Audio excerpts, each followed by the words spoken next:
We're so happy you joined us for today's Women in Business webinar, Find Your Funding. This session has been our most popular for the month so far, so we're looking forward to an exciting discussion. Remember that there are still 2 sessions available. Thursday of this week, October 14th at 11:30 a.m., we'll be discussing executive leadership communication, and then our keynote caps off our 2021 Women in Business series on Thursday, October 21st at 8:30 a.m. Join us that day when Sarah Ross of Brain Amped will discuss leadership vitality. Remember also that if you register and attend 3 of our 5 Women in Business sessions, you're entered into a drawing for a 2-night stay for 2 at the beautiful Buttermilk Falls Inn and Spa in Milton, New York. Visit hvcu.org for details on our upcoming sessions, as well as for the official contest rules. We know that many of you are members of Hudson Valley Credit Union, but those who have found us on social media, I'd like to say welcome. We are a financial cooperative for businesses and individuals who live, work, worship, attend school, or volunteer in 12 New York counties, running from Westchester and Rockland up through the Hudson Valley. Events like this one for our members and the community. And if you are not a member yet, please visit hvcu.org for complete information about the products and services we can offer you and your business. We have 3 amazing panelists with us today who have a variety of information about small businesses can find funding to help them grow. I'm going to let each one introduce themselves, but before I do, please place any questions you have in the Q&A section, and we'll do our best to get as many of them as possible before we end today. Some of you sent in questions prior to the sessions, and we tried to incorporate those into our discussions. So first, I'd like to ask Veronica Bazan to introduce herself briefly. Veronica? Good morning. Thank you, Robin. My name is Veronica Bazan. I work at HVCU, the Women's Enterprise Development Center. I am a program director, and I oversee all the Spanish programs, microloan programs, and MBNWBE programs. HVCU, the Women's Enterprise Development Center, is a nonprofit that is been around the Hudson Valley for over 24 years. And we offer webinars, workshops, networking events, business counseling, the entrepreneurial training program that helps develop a business plan. We offer assistance with the MBNWBE certification, that is the Minority and Women Business Enterprise certification to do contracts with New York State, and obviously the microloan program. So I'm very happy to be here. I've been with HVCU for over 8 years. So I have some experience with the small business owners. Thank you so much, Veronica. Now let's hear from Frances Spark. Good morning, everybody. Thank you, Robin. And look, I'm very glad to join everybody today. My background is actually as a full-time CFO for both small and large companies, public and private. And I now act as an advisor and an investor in small companies, and actually sit on a couple of boards of directors for companies too. So my role here is to talk to you about how businesses can be funded, probably a little later stage than Veronica and Diane will be talking about, but to give you some idea of the types of options that are available to small businesses as you grow. So I look forward to having this discussion with everybody. Thank you, Frances. And finally, HVCU's own Diane Elias. Thank you, Diane Elias, Hudson Valley Credit Union. I am a commercial lender for the company. I've been a lender for, almost 25 years now. And I've had the privilege of doing so many things in my career. And I've worked with very small companies, from startup all the way to multi-million-dollar companies. And it's quite exciting to see how companies grow and all the different tools that each of us have for you today that we can speak on that will help you get from the beginning to wherever you may go. So I appreciate the opportunity to be here, and I look forward to assisting you should you ever need commercial lending once you've had some of the other products and services that our other panelists have to offer you. Thank you so much, Diane, and everyone. I'd like to start by pointing out how we have experts here who can help all levels of businesses, from those just starting to ones that's reached a goal, spur perhaps to someone who's matured her business and now needs even greater investment. To go along with that progression in the life of a small business, I'd like to start by asking Veronica if she can explain to us the microloans that are available through WEDC. The microloan programs are loans for the small businesses ranging from $1,000 to $50,000.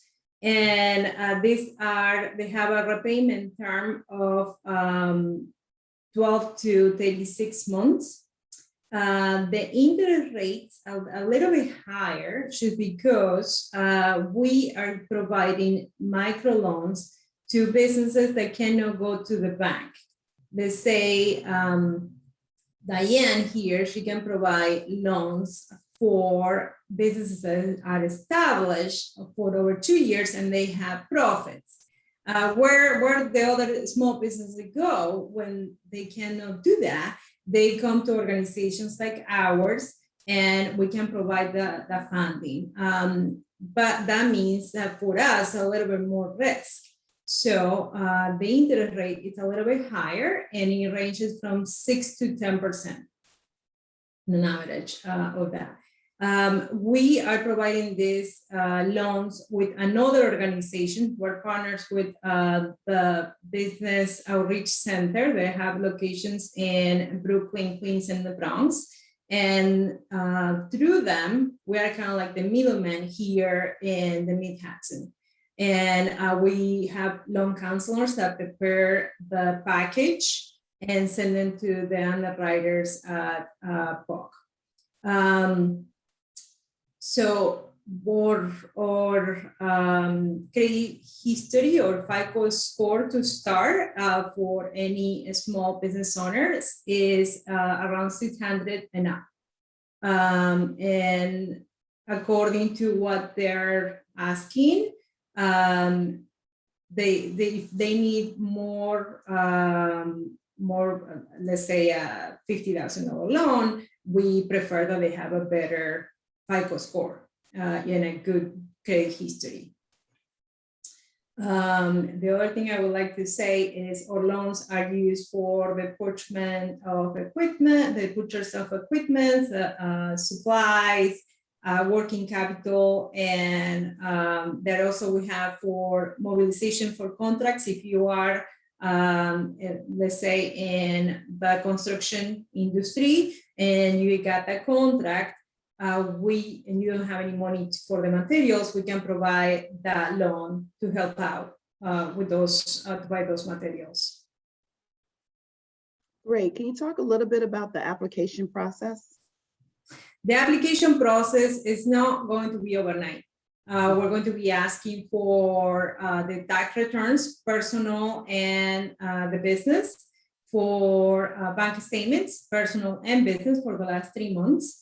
And all that is just to make sure that the business is a legitimate business. So articles of organization, business certificate, if it's a sole proprietor, anything that is related to the business.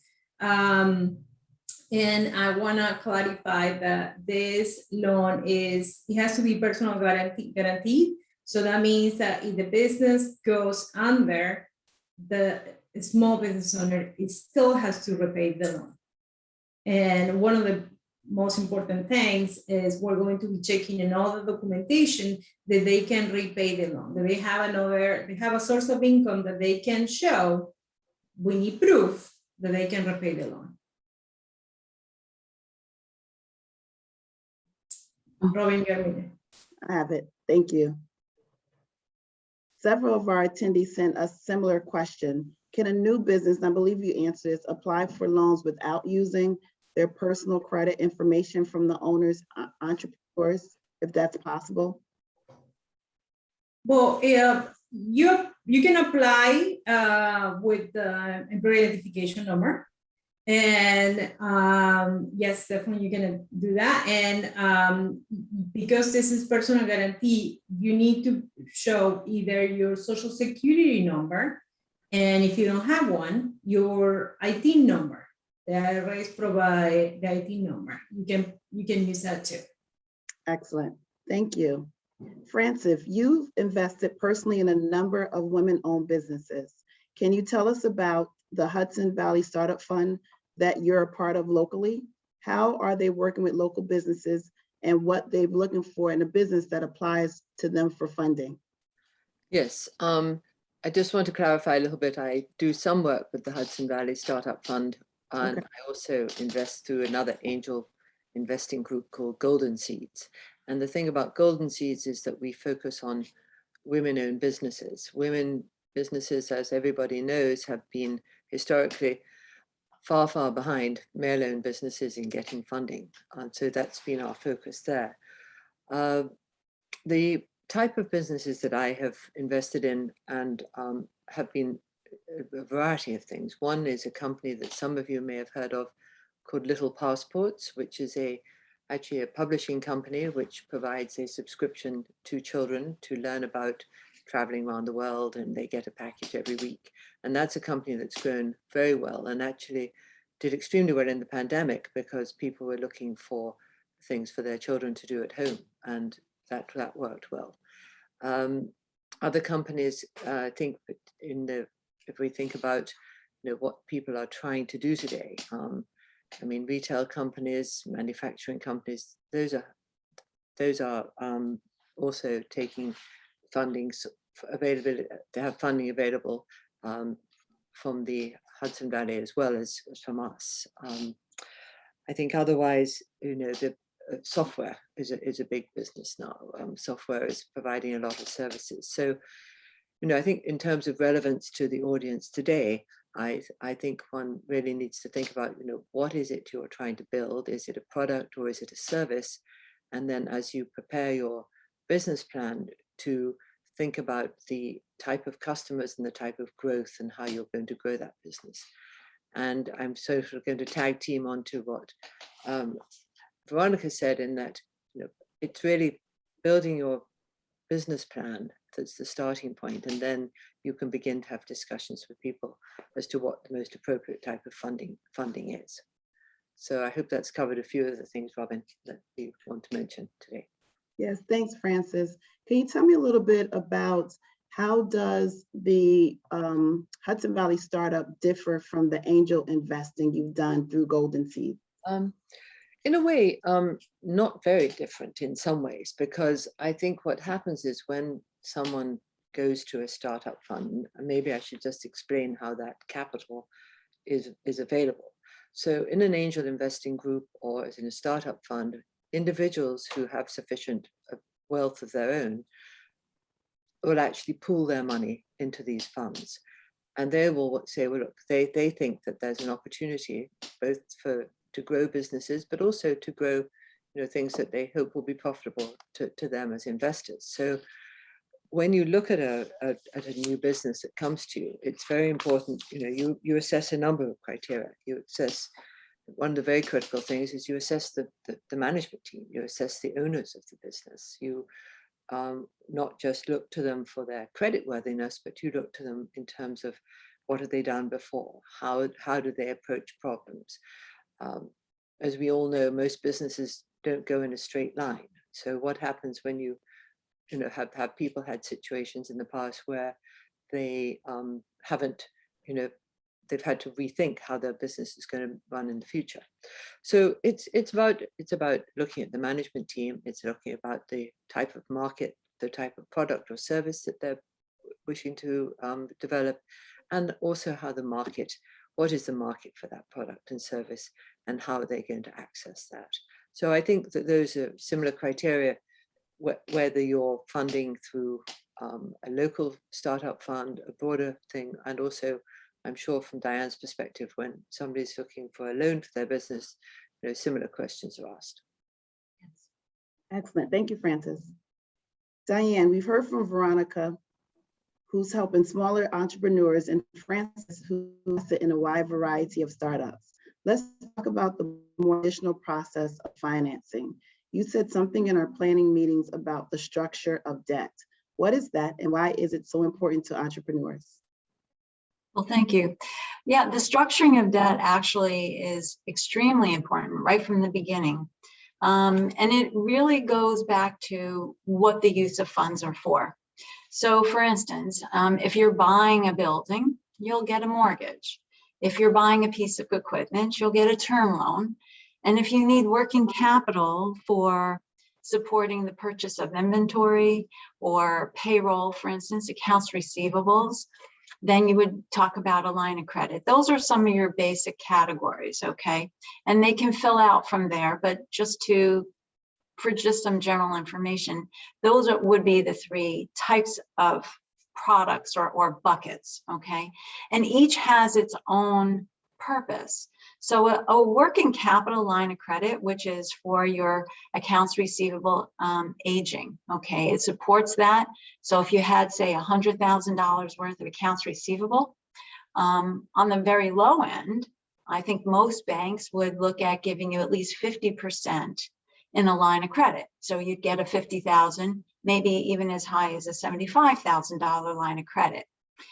Lines of credit, the way they're supposed to work, is that you look at the funds and say, can I pay these off in full as I borrow them down? Because it goes up and down like your receivables will, okay? So can I pay this off in a 12-month period? Short-term debt is considered 12 months or less.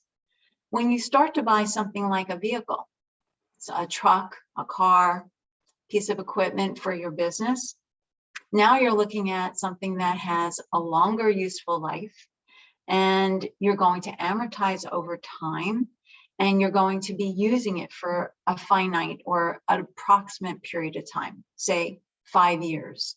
So that's more of a term loan. And on the balance sheet, it's going to show up as a long-term debt versus a short-term debt. And if you look at a tax return, in the schedule, you'll, for a balance sheet, you'll notice in there, they'll show short-term debt and long-term debt. And this would be categorized as long-term debt. And again, that would be for equipment, vehicles, things like that. And of course, real estate, everyone knows that would be a building, most likely that you're buying to either put your business in or for potentially for investment purposes. And these can have very, very long amortization schedules. So whereas with a term loan, it's typically a 60-month or less normally. With these, you can look at 25 or 30-year amortization schedules so that you can elongate the debt to be paid over a longer period of time, hence keeping the cost, the monthly costs that you have to pay for your principal and interest payments lower. Excellent. Thank you, Diane. With your underwriting experience, can you tell our audience what lenders look for specifically during the loan application process? Sure. So much like what Francis said, I mean, underwriting on the commercial side is quite exciting, actually. I love what I do because I get to work with all kinds of businesses in all types of industries, and we're here to help tell your story.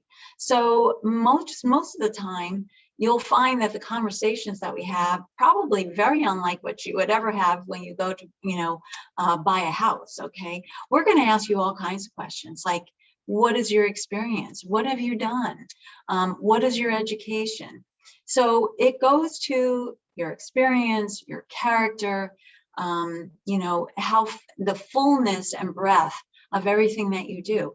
And, life experience is also very important. So we want you to be able to express yourself and let us know all the different things that you feel help you get to a point where you can tell us how all the pieces affect your experience. So we'll be looking for those things. We'll be looking at your credit score. We'll be looking at your tax returns. But none of it, the nice thing about the commercial loans is that you do have an opportunity to explain certain things. So God forbid there was a one-off where you might have had a medical issue in 1 year and something occurred. So long as we can get an explanation of that, we see that it's a dip in the road. So maybe again, maybe 1 year you had great returns, the following year not so great, and then the next year it went back up again. That was kind of that one-time, event, let's say, that affected your taxes, but we can see that you've, quickly recovered. So those are just a few things that you'll see very different than if you've experienced applying for a home loan. Great, thank you so much, Diane. Switching gears for a moment, Veronica, some of our entrepreneurs today may qualify for an MBNWBE status. Can you tell us what that is and how one goes about applying for it? Yes, the MWBE is a certification, the Minority Business Enterprise certification to do contracts with New York State. And this is a really good certification to have if you are in some industries. For example, the construction industry, they are asking a lot of times if you have a certification. And for food and bakeries or anything that it can be used in universities, in the prisons. There are places where you can go and offer your services and your products, and you're going to have the opportunity to get contracts with New York State. That other companies that they also can subcontract you because you have the certification. So, for example, I have clients that they are in construction. So developer is subcontracting them in order to meet the quota. They have to meet a quota of 30%, according to New York State. They have to meet that quota of 30% to do business with minority and women enterprises. And this minority and women enterprises have to have the certification from New York State. In order to get the certification, you need to be at least 51% owned by minority or woman or both. You can have the MWBE certification. And it's a very intensive certification. They're going to be asking for a lot of documentation, and they want to make sure that you are the woman or the minority is the owner, the real owner of the business. So this is not going to be like a front, and they're going to be checking on that for a lot of reasons. And this certification, it will take over a year to get certified. It's taking that long. So if you submit something today, maybe in a year, you will have the opportunity to get certified. And I do recommend it to my clients. Not all the clients need it, but for example, I have a lot of clients in commercial cleaning that they're using it, food related, construction, of course, printing marketing materials. They have it, and they've been using the certification a lot and getting a lot of contracts because of that. So Veronica, with the MWBE status, that doesn't necessarily help per se with actual loans or funding, but it can certainly get you noticed among the companies or municipalities that have requirements to hire MWBE vendors. Is that correct? That is correct. Once in a while, there will be like a program special for MWBEs, but not right now that I know of. But yes, it will be. It's a certification from New York State, so it has a lot of weight Mhm. let's say. Excellent, thank you. I You're mute. would like to remind everyone, if you have a question, please place it in the Q&A section so our panelists will try to get to you to as many questions as possible. Lisa will monitor so one last question, just give me 1 second because we do have some questions coming into the chat. So let me just go there, just give me 1 minute.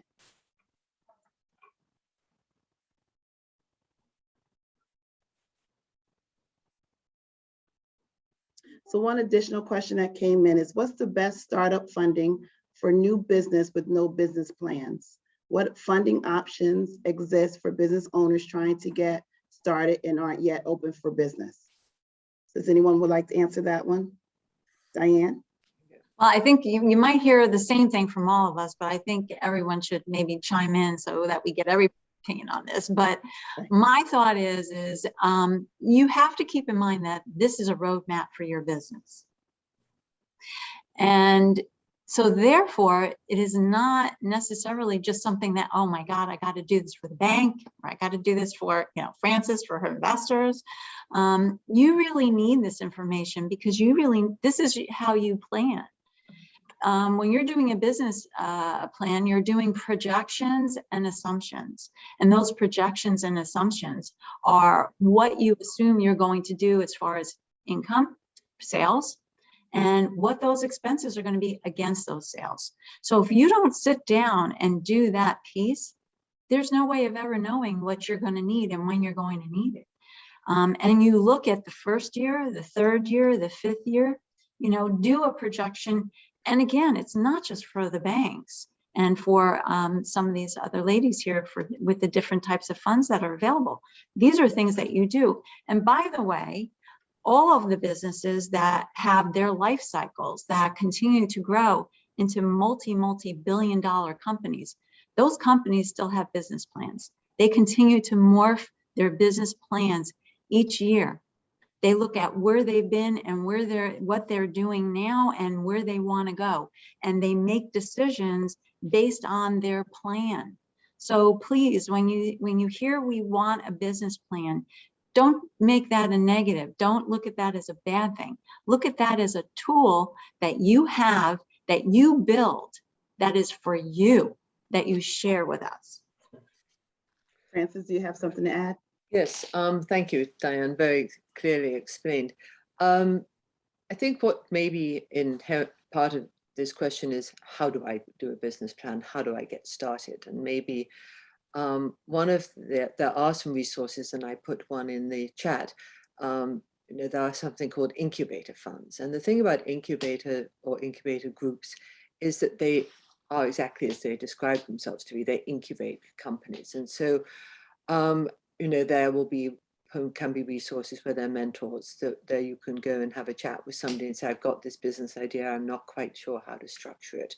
And then there are some pretty standard formats for writing a business plan. So, and I think Veronica also provides that service in her group. So it's putting your thoughts together. But there are places you can get help to do that, and people will help you. They'll challenge you to say, to help you make your plan better. And one thing that just came up, I think maybe an earlier question, but you may hear the words milestones when you are doing a business plan or you're starting a business. And that really is, when somebody's helping you or funding you through the so any stage of your business, you're going to set yourself targets as to what you're going to achieve and by when. And it's very important to let people know how you're doing against those targets, because that's how you'll be measured for people viewing your success, for maybe helping you with additional financing later. So, but the main point I want to get across is that when anyone is investing in a company, whether it's through a loan or microloan, it's a two-way process. We're not sitting here on the other side of the table and grilling you for no purpose. It's a partnership. So I think that's what you need to remember. Don't be scared. Don't be frightened about making a fool of yourself. We've all done that many, many times in our lives, and still survive. Veronica, I do you- would- Yeah, I would like to add, of course, I agree with everything that Diane and Francis said. This is a roadmap. And what I usually like to say to my clients is, starting a business, you're taking a risk. It's a huge risk, right? With this roadmap, with this business plan, you minimize those risks. So there are always going to be risks, but you are minimizing and you are preparing yourself for what is coming. There are going to be obstacles coming for sure. With this roadmap, you're preparing yourself to succeed after these obstacles are in the middle of your way. And what I would like to say is like WETC provides a 60-hour entrepreneurial training program. It's like a 4-month class. We bring experts from different areas. And the idea is that they finish with the business plan. This is not something that is fast. This is not a fast process. You need to invest time, invest a lot of, your own time to do a lot of research for you to be successful. You wanna survive, or do you wanna be successful? Okay, so you need to put your time into it. Thank you, Veronica. I do have a question that came in regarding the MWEB certification. If someone needs assistance with helping find contracts and capability statements, how would they go about doing that? We are only offering assistance with the application.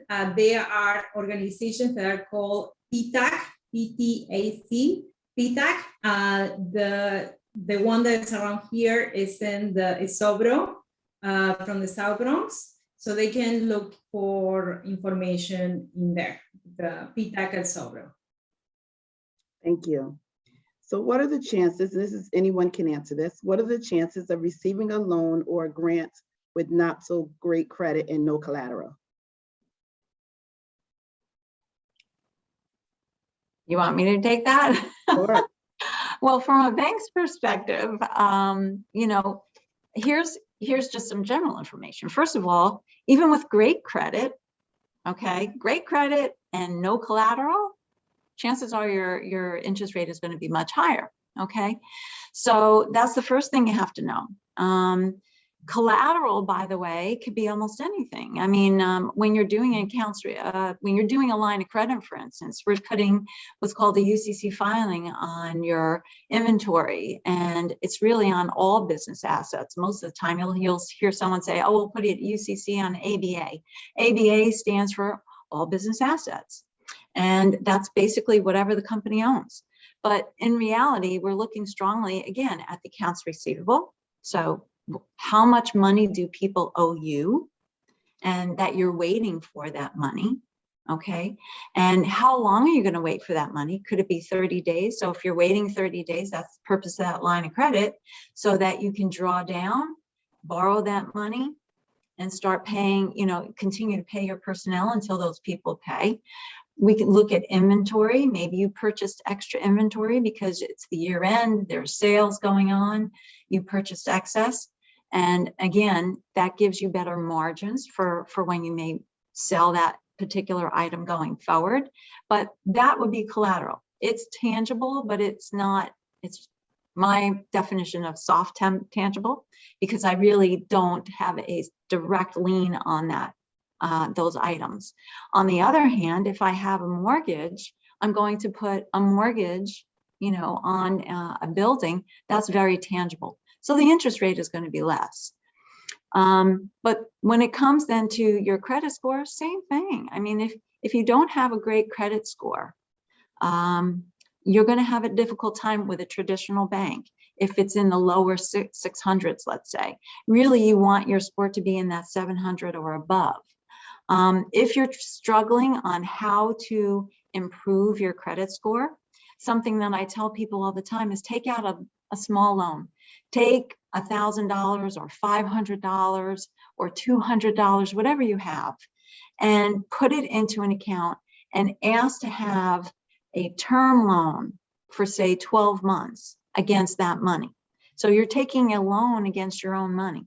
But the important part is put that on, set that on automatic payment, so that every month out of your account, a separate account now, because that's being held as collateral. That $200 you can't use, okay? But in the meantime, every month you make your payment on time until that loan is paid off. And after a 12-month period of paying that loan back over a 12-month period in full and on time, all of your payments, that will help you regrow and regain your personal. And you can do it for your business too. If you have a new business, you can start off that way. I know it sounds strange to take a loan against your own money, but if you're trying to build credit and you don't have business credit, this is where you can start, or at least one way. And I'm sure the other ladies have some other ideas for you. Thank you. Francis, Veronica, do you have anything you want to add before I move on to the next question? Yes, I would like to say for grants, sometimes grants, they don't ask for much information about your credit score, and it all depends where they're coming from and who are having those grants. At the same time, it's very difficult to obtain grants. And if you obtain grants, they want to know that it's for businesses that are going to succeed. So at the same time, like we're talking about the same business plans, be prepared.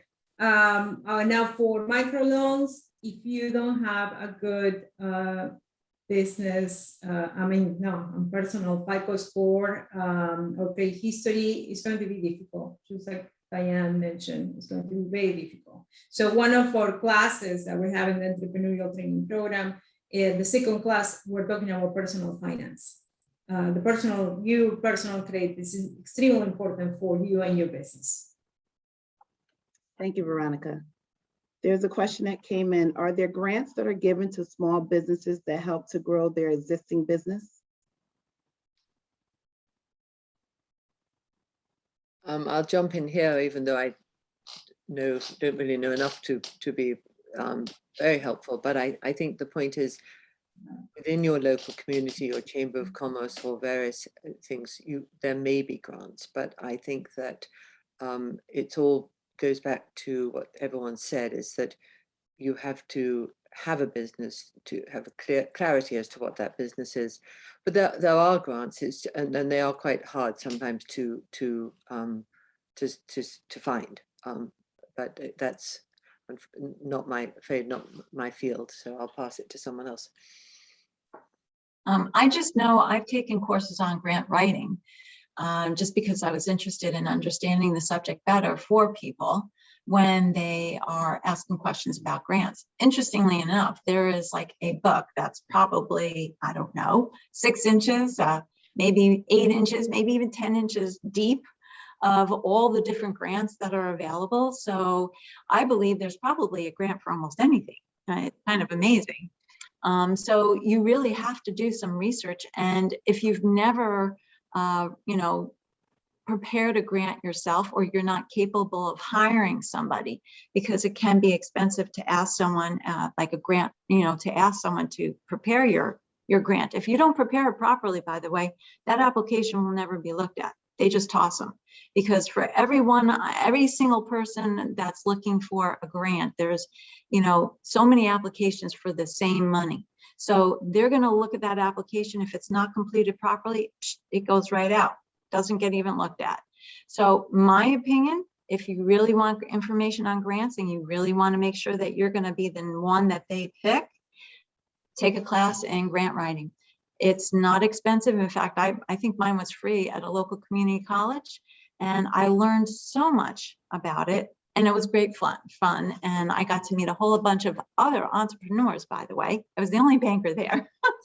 They were all new entrepreneurs that were looking into this so that they could prepare their own grants and hopefully win one.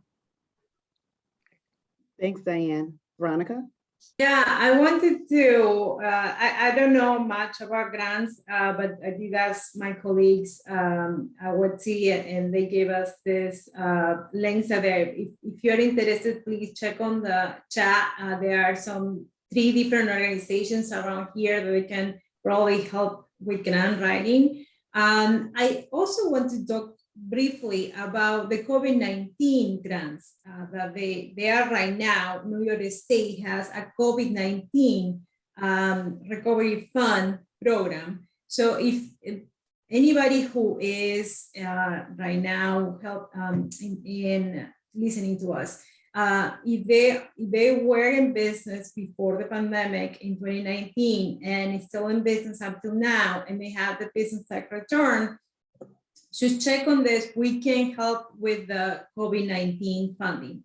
We have help with anything that is related COVID-19 funding. We are helping, and right now there is the New York State Recovery Fund program. We can help with that program too. Also check on your cities, on your towns. Sometimes they are grants for COVID-19. That's great information. Thanks for sharing, Veronica. For WEDC microloans, how long does it take to receive funding once the application is approved, comparing to an SBA loan, which can take several weeks to fund? It will be in less than a week. Once it's approved, it will be in less than a week. But the whole process after submitting all the documentation and everything, that probably will take a month preparing the loan package. But once it's approved, it will be less than a week. Thank you. One other question. Do you actually have workshops to build a business plan? I have so many ideas and I have written them down, but who do we get it written? If you already have a business plan, we can, the business counselors at WEDC can oversee, they can see it and help with the business plan. If you are not sure about how your business plan, if it's correct, we have the class, and the class is not one webinar, it's a 60-hour class. So we're talking about 4 months, once a week. But otherwise, if you already have a good business plan and you think it's fine, that all the financials are ready to be seen and they are real, we can see that. Any business counselor at WEDC can see the business plan and make suggestions. Thank you. We were talking about grants. So a question came in, are there any grants for nonprofits? Well, the answer is there are many, but I think again, that goes to Diane's point. It's about research. It's about what is the mission of your nonprofit, and therefore, whether it's you need to find organizations locally or nationally who support the type of nonprofit that you're starting.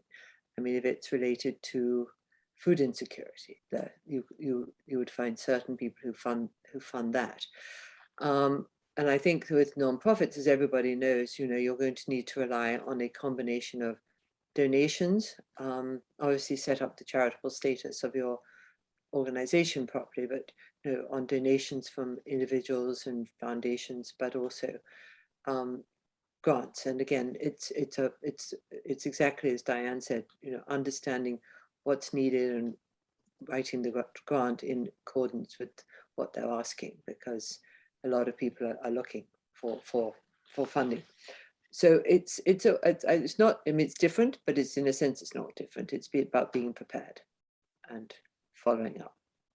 And will that be the same, Francis, for women-run nonprofits? Is that different from just regular nonprofits? To be honest, I don't know, but I mean, there may be certain organizations where there's a, if the mission is focused on helping women, that there are different types of, people who may specifically want to fund those types of organizations, whether it's run by a woman or both types of, whoever it might be run by. Thank you. Diane, were you going to say something? No. I'm sorry. So one last question. Should I set timelines on growth of business? Absolutely. Great. I think that again, goes back to that business plan, right? And that's why it continues to morph and change. And that's why a business at any stage of any size must have that that tool available to them and continue to change it. I'm going to just give you a really quick example, and I know I don't want to take everyone's time, but you know, I've worked with some companies that have started out very small, right? So, you know, they're used to being a one-man band. They do it all, right? And as they grow, and I want to say once their sales get somewhere around 1 million, historically, this is kind of what I've seen anyway, it kind of falls apart, meaning that's when the real growing pains start to happen. So what happens is the person that's been running their business and has been doing everything, sales and implementing everything and billing and doing all the tasks, they haven't accounted for in their business plan, you know, when they might need to have someone and what that type of person might be. Now, you might not know in the beginning. Hence, in the beginning, your business plan is going to look a certain way, where it's just going to really include you for at least the first year. But what you need to be able to do is kind of have an outline of, okay, as I grow, what are the things that I might need? Because where will I need to be? Well, I need to be out on the front end where I'm doing the sales and maybe overseeing a staff. And what would that staff look like? Do I need salespeople? Do I need a back person? You know, someone in my office? Do I need that person full-time, or can that person start out to be part-time? There are people, by the way, that you can hire just part-time once a week to come to your office or to work with you online with paying your bills and updating your QuickBooks and doing all of the chores, some of the more important things. They don't have access, by the way, to your accounts, but they have access to being able to do your inputting and that kind of processing. So those are important things, and that's why your business plan continues to change. And if you don't do that, you will find that you're going to stagnate and not be able to continue to grow and possibly hurt yourself to the point where you could actually go backwards. So again, planning, and knowing, being a step ahead, looking at that business plan and saying, this is where I am. I want to get to the next place. What will I need next? What are some of the things that I should be looking at that I'm going to need going forward that I don't have yet, but I know I'm going to need? What are they? And what is it going to cost me? And how do I find those individuals that are going to help me? Or what products and services do I need to purchase to keep growing my business properly? Yeah, and I just actually want to add something, and it's been reminded by Rose Rubin, who's in the audience, and Rose runs the SCORE group in the Hudson Valley. And so I'll say hello to Rose. I can't see you, but hello. And Rose and others provide an enormously important resource. It's senior executives and some who have retired, some still working, who offer expertise in all areas of business to people through small early stage to meet some of the things that Diane's talking about. Is if you've got to a stage in your growth and you need somebody to help you as to how to take the next steps. So I just wanted to make sure, I know Rose had put a note in the chat, but just to highlight that organization as a resource for everybody. Great. I have two questions, additional questions. If your business was started before the COVID pandemic, but never actually got off the ground, a few opportunities, but never flourished, can you apply for COVID programs? Fortunately, no. No, you have to be showing profits and no profits. Yeah, it all depends of what program you're applying, but most of the cases you have to be showing profits in 2019 in order to apply for any of those COVID-19 loans or grants. An additional question is, if you're not a nonprofit, can you hold fundraisers to help grow capital for a for-profit small business? I'll just jump in here with a couple of suggestions. I think probably people have heard of Kickstarter and GoFundMe and Refund. And so there are a number of what I'll call more probably online resources that where you can ask for help. Again, sometimes I think with Kickstarter, you promise somebody, you may need to say you'll offer them a product once you've developed it, if they fund you, and you can, there are these types of resources. Again, I think you have to be very clear as to what you're offering, what you're asking for, but it is possible. Thank you, Frances. That concludes the live questions. Diane, Frances, or Veronica, is there anything else you would like to add for the group? Go ahead, Frances. Go ahead. Or Veronica, was that you? I'm sorry. Go ahead. Yeah. I would like to add about crowdfunding. We work with Kiva. Kiva is also a crowdfunding platform, and we're talking about like really small loans, and their loans, and we're talking about less than $10,000, mostly $5,000. So it will be for something small. But the good thing about Kiva is that there is no interest. So you can repay in 12, 24, or 36 months, according to how much you're going to be asking for, and is no interest. So that's another option to be looking at for crowdfunding platforms. Thank you, Veronica. Diane? I think it's really important that people that are starting a business or in the early stages, and obviously it's important throughout, again, the life of a business, is understanding your capital needs.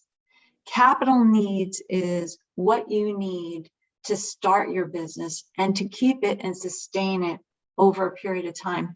By the way, when you put in money into your business, you'll have to continue to put money as you grow. So that's called permanent working capital, okay? And actually, there are ways to actually even fund permanent working capital. That goes more to when you're a little bit more seasoned and you have profits and you're in a growth mode. So again, as you continue to grow your business, you'll find that there are more and more opportunities for additional types of financing, more sophisticated types of financing.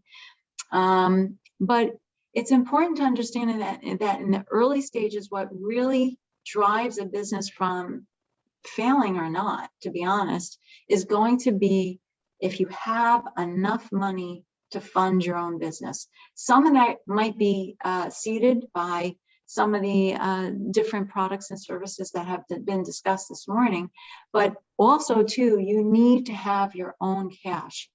Especially if you're getting traditional financing from a bank is just not going to finance 100% of whatever you need.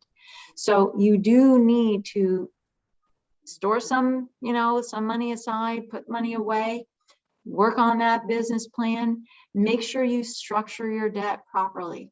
Do not use short-term debt for long-term purchases. So don't use a line of credit to go out and buy equipment. Use an equipment loan for equipment purchases, and make sure that you understand your own financials. Do yourself a favor. When you get your tax returns done, sit down with your accountant for 10 minutes and say, could you please just kind of go over this with me? Help me look at my income and expenses. Make sure it was prepared properly. Make sure that they got all of your, expenses in there. And also too, make sure you understand your balance sheet. Understand what it means if you have, long-term assets and long-term, liabilities versus short-term assets and short-term liabilities. Understand the correlations of these things. And I think WETC, if I'm not mistaken, they have a wonderful program that kind of teaches you, if you've never done this before, what it is that you need to do. And you have is it a 12-week program, Veronica? It is a 60-hour program, so it's kind of like 21 weeks. And yes, yeah. Can I add something, Diane? Sure. Usually our clients, they know a lot about what they wanna do, right? But they are really bad at numbers. They don't like numbers. They run when we start talking about numbers. And it's so important. It's so important to understand, even if you don't have to do, all your accounting. You can, like Diane mentioned, you can hire someone to do the bookkeeping for you for once a week. But you need to understand what you're doing. You need to understand like the simple basics of it, what is coming in and what's going out, like how much are your expenses versus your sales. You need to understand something that basic. So it's better if you take the time. Don't rush it. Don't rush to start the business. Take your time, prepare yourself. This is all your savings that probably you're going to put in there. So you wanted to succeed. Just do the business plan. That would be my last comment. And these services that you offer are free, aren't they? But yeah, most of the time, yes. And if they are not free, they're very low cost. The 60-hour training program is like $60. And SCORE is free. SBDC, I put SBDC in the chat for anyone that wants to reach out to them. Their services are free also. There are an awful lot of different counseling and people to help you prepare, to really help you understand what you need to start your business. And these, again, remain the tools that you will need as you grow. You'll continue to change them over time. But their foundation is just like a house. If you have a poor foundation, the house is going to crumble at some point. So if you have a nice, strong foundation and you start off strong, you're going to be able to build that for many years to come and be very successful. And we look forward to helping you get there. Yeah, and to add, I think it's really just to reinforce what Veronica and Diane have said. Record keeping, accurate record keeping, paying your taxes on time, and keeping your business objectives clear, and not when you think you're getting out of control, stop and ask for help.